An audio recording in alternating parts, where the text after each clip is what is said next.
These debt myths are like bad recipes that have been passed down for generations. And they might be the exact reason you're still financially hungry. Most people aren't stuck because they're bad with money. They're stuck because they're following recipes that were never designed to help them win. Hi, I'm May. I achieved financial independence from scratch through investing and enhancing my personal finance literacy. Today, I'm partnering with Freedom Debt Relief to bust 5 credit card debt myths that could be silently starving your financial future. Pay attention, school's in session. First debt myth, you only need to pay the minimum on your credit cards.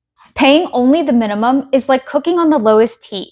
Technically, it works, but you'll be paying much more than you realize. A $2,000 balance might only have a minimum payment of $50 a month. Pay only that, and it'll take you roughly 7 years to clear the debt. And you'll hand over more than $2,000 in interest. That's like paying for everything twice. Always pay more than the minimum. Every extra dollar you put in cuts months off of your debt. The second debt myth is one that I've heard a lot growing up. May, never close a credit card. That will tank your credit score. Closing a credit card in good standing is like retiring a pan you barely used. It doesn't erase your cooking history. It just clears the clutter. When you close an account in good standing, it stays on your credit report for up to 10 years. It doesn't just vanish. And honestly, if that card is causing you to overspend and go deeper into debt, closing it might be the smartest financial move. Buy now, pay later. 0% intro APR. Promotional financing.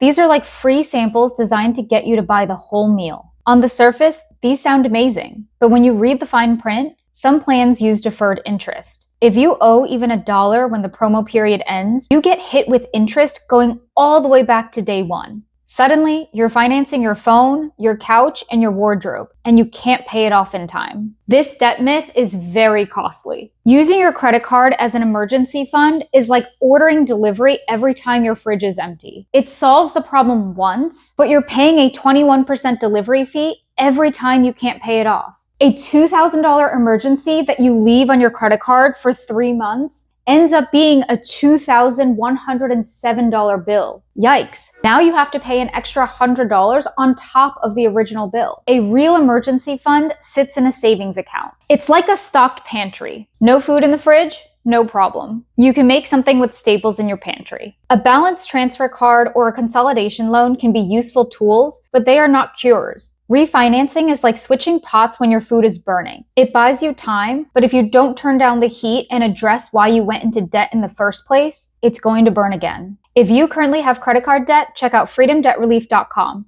They've resolved over $22 billion in debt for their members. Credit card debt isn't just a money problem. It's a misinformation problem. And now that you know the myths, you can stop following recipes that were never designed to help you win. Which myth surprised you the most? Drop it in the comments and I'll see you next time.